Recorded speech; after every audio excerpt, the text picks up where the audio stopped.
El 1 de mayo de 1945, en los últimos momentos de la Segunda Guerra Mundial, el Ejército Rojo avanza hacia el corazón de Berlín.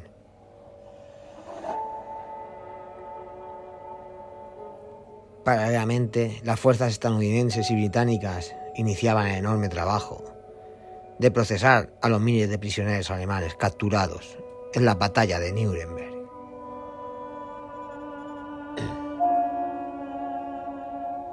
Donde una división de las SS había ofrecido su resistencia final, y de clasificar los enormes tesoros allí incautados.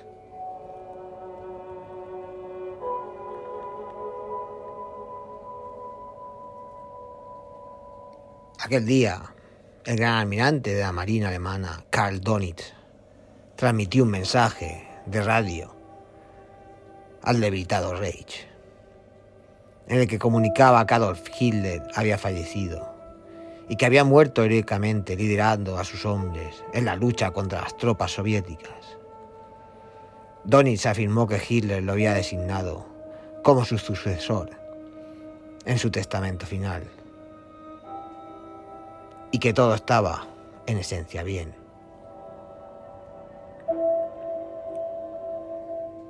Los asuntos seguirían su curso normal, con el gobierno alemán temporalmente establecido en Flensburg. 10 días después, Dönitz estaba bajo custodia guiada, al igual que muchos otros líderes nazis. Entre sus pertenencias se halló un único telegrama del Ministerio de Propaganda nazi. Joseph Goebbels, desde Berlín, también ya muerto, anunciando el deceso de Hitler y omitiendo de que el Führer había caído en combate. Detalle que había sido invención de Dönitz, ya que carecía de pruebas de lo que realmente había pasado con Hitler en Berlín.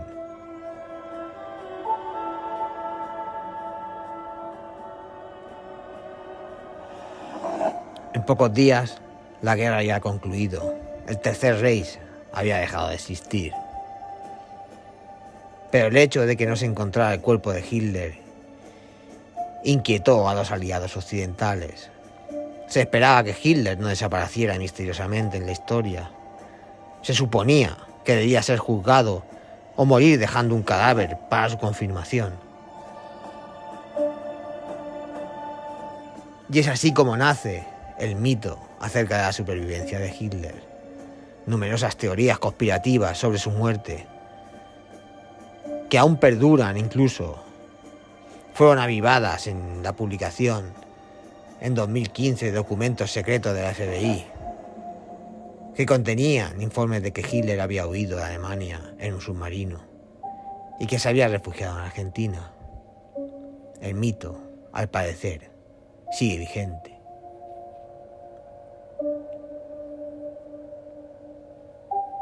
Una parte del problema al investigar la muerte del Führer y desmentir fácilmente algunas teorías conspirativas sobre la muerte de Hitler radica en que las únicas personas que realmente podían saber con certeza lo sucedido eran los soviéticos, quienes no estaban dispuestos a compartir información o ser sinceros con los aliados, que se convirtieron en sus adversarios en la Guerra Fría.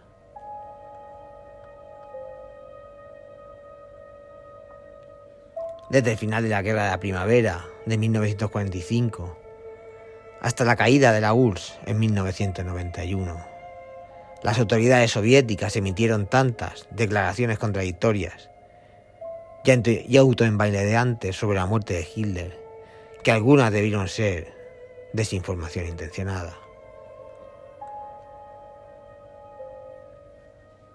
Tras afirmar inicialmente que Hitler estaba muerto y que poseía los restos para demostrarlo, los soviéticos difundieron la idea de que no tenían el cuerpo.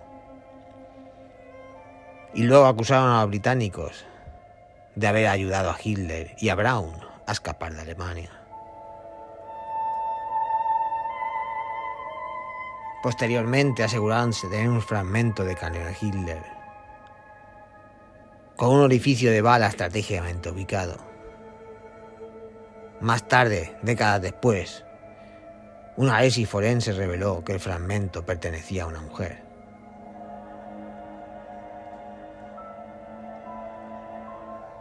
A pesar de tal desinformación, los investigadores aliados intentaron descubrir la verdad, entrevistando a cualquier alemán que pudiera haber conocido lo ocurrido dentro del búnker de Hitler en los últimos días de la guerra.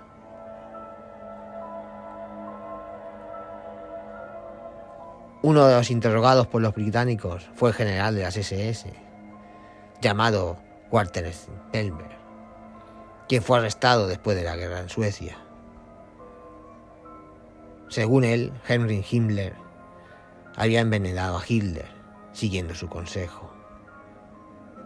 Las ventajas de contar esta historia de traición a Hitler eran evidentes para su general de la Gestapo, que buscaba evitar el castigo, y dado que en realidad no había estado presente en muchas de las reuniones, afirmaba haber dirigido. Los aliados descartaron su relato.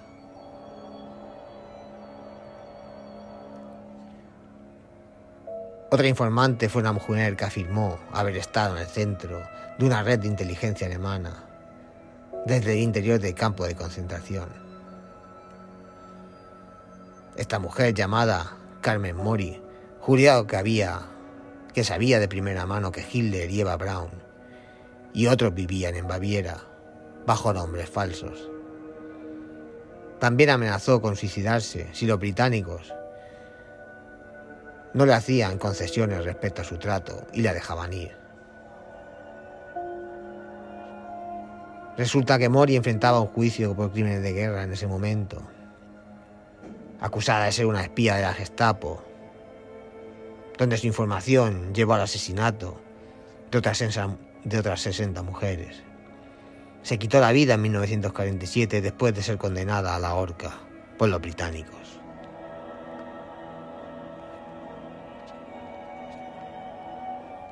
Otro testigo de dudosa credibilidad fue el piloto de la Luftwaffe, Peter Baumann, quien aseguró haber trasladado personalmente a Hitler a Dinamarca el 30 de abril de 1945. Finalmente, fue ingresado en un hospital psiquiátrico y dejó de haber ayudado a Hitler a huir.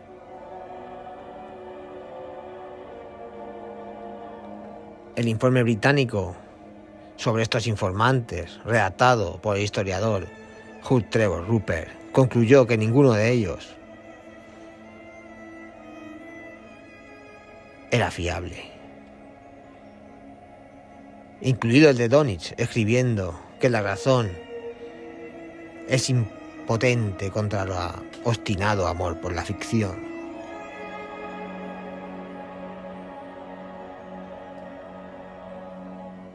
Mientras los británicos dejaban a los historiadores de renombre y a los espías encubiertos,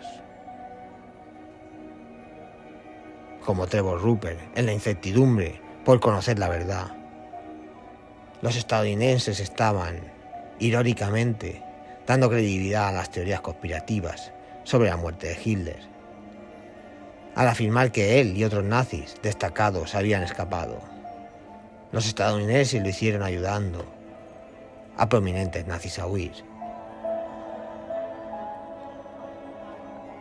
La operación Paperclip fue un proyecto de la Oficina de Servicios Estratégicos para identificar y extraer científicos y oficiales de contrainteligencia alemanes con el fin de mantenerlos lejos de los soviéticos.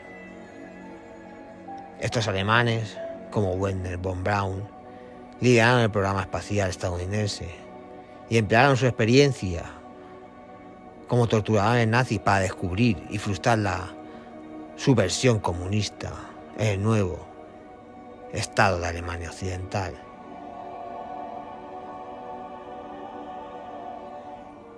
Es probable que los soviéticos estuvieran al tanto de todo esto,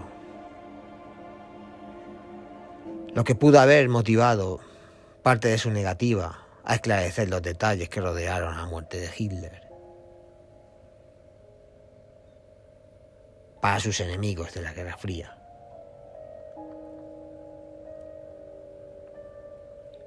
El tema de los nazis escapando de la justicia resurgió ocasionalmente en las décadas posteriores a la guerra.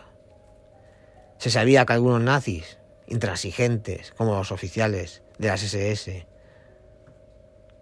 Otto Schörning, habían establecido una ruta de las ratas para sacar de contrabando a sus antiguos camaradas de la Europa ocupada y llevarlos a América del Sur, donde gobiernos afines los protegerían de ser enjuiciados.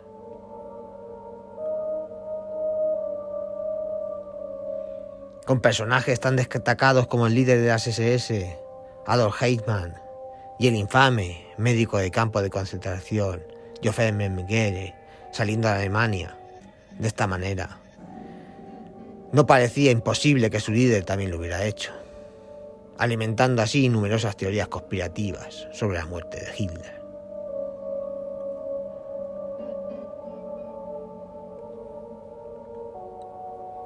Durante su vida, Adolf Hitler se presentó ante multitudes y ofreció discursos ante innumerables personas. Entre 1933 y 1945, su imagen se plasmó en una gran cantidad de sellos, postales, periódicos, revistas, así como en todos los elementos de difusión generalizada. En resumen, su rostro era sumamente conocido. De ser ciertas las teorías conspirativas sobre la muerte de Hitler y su posterior escape, no le resultaría sencillo ocultarse y la gente podría reconocerlo fácilmente.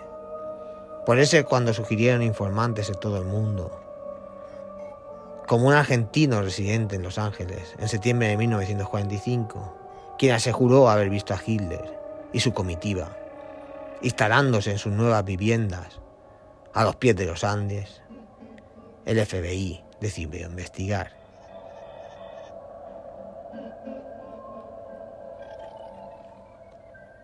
La pesquisa de FBI se apoyó en numerosas fuentes a nivel mundial y finalmente se unió a una indagación paralela de la CIA.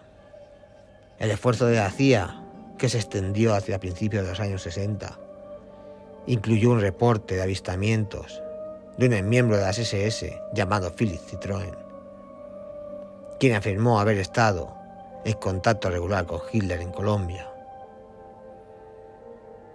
y que el antiguo Führer se trasladó a Argentina en enero de 55 debido a unos problemas de salud.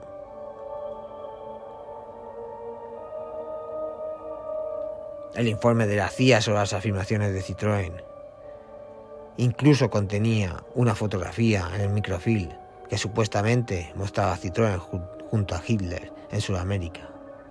Al final, tras seguir cientos de pistas en al menos 3 continentes, tanto el FBI como la CIA concluyeron que no se podía demostrar nada sin pruebas contundentes y cerraron sus casos.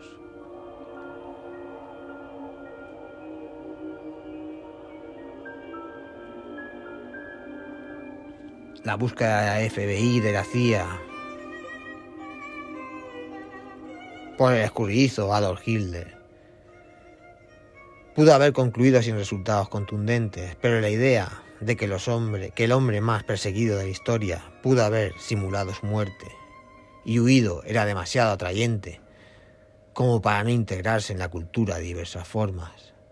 Las teorías conspirativas sobre la muerte de Hitler resurgen una y otra vez.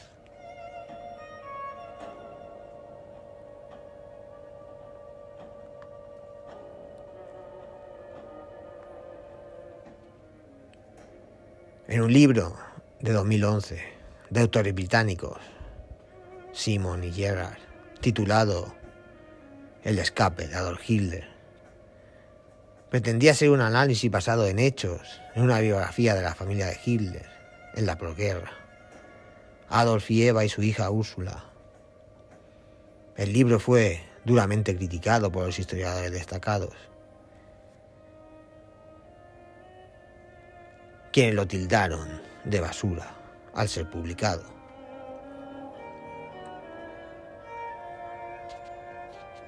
Y esto no fue una excepción. En 2015, en The History Channel, comenzó a emitir una serie pseudo-documental llamada Cazando a Hitler, que presentaba la teoría conspirativa sobre la muerte de Hitler, en la que se decía que había escapado de una Europa devastada por la guerra con su esposa a bordo de un submarino hacia Argentina.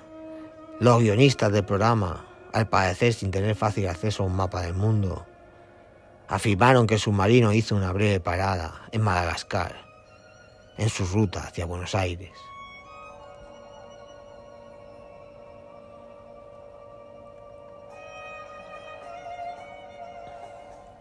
De forma extraña, todas las especulaciones circenses y las teorías conspirativas sobre la muerte de Hitler probablemente habrían complacido al propio hombre sin límites.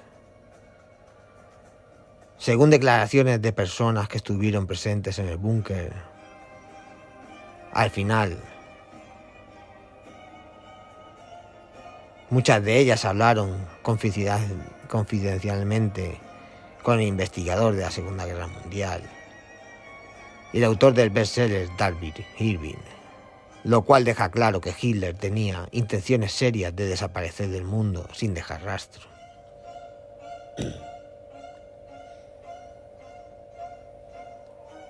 El ayudante de Hitler, el oficial de las SS, Otto Ganstein, informó que se le ordenó conseguir varios litros de gasolina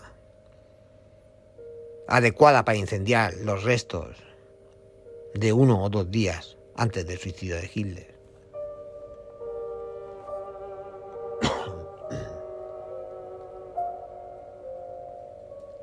Además, parece que Hitler eligió el 30 de abril como fecha de su suicidio, porque era el último día en el que podía estar seguro de que todavía habría tiempo para quemarlo adecuadamente y dispersar las cenizas antes de que el Ejército Rojo tomara la Cancillería.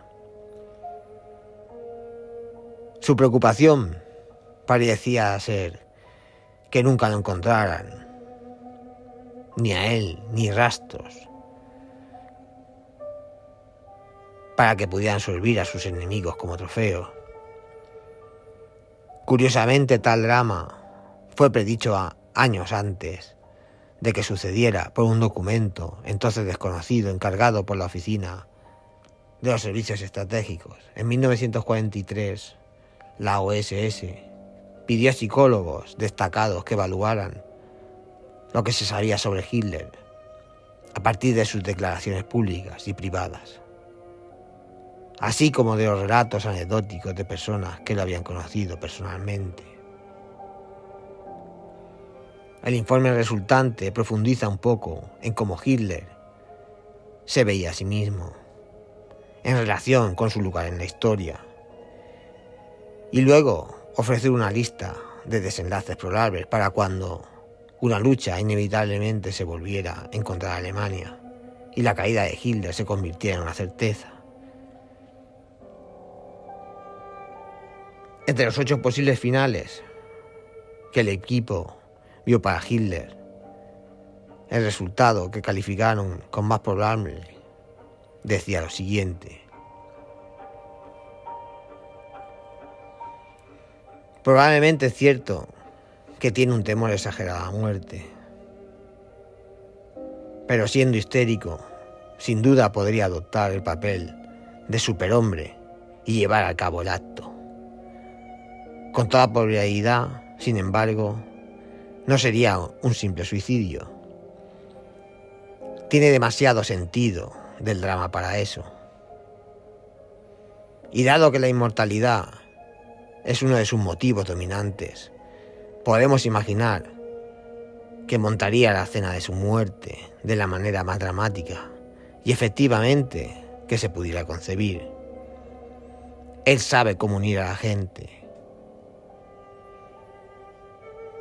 Y si no pueden lograr ese vínculo en la vida, ciertamente hará todo lo posible para alcanzarlo en la muerte. En otras palabras, dado que el misterio de su muerte y desaparición sigue inspirando conversaciones más de 70 años después. Adolf Hitler no la habría querido de otra manera.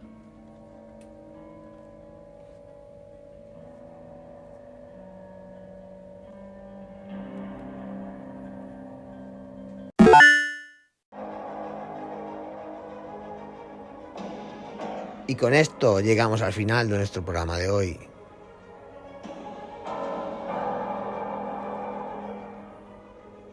Recordamos nuestra vía de contacto uligeek@gmail.com y que nos podéis encontrar en todas las plataformas de podcast. Y recordar siempre, en la vida pasan cosas buenas y cosas malas, aunque la gente en las redes sociales solo pone las buenas.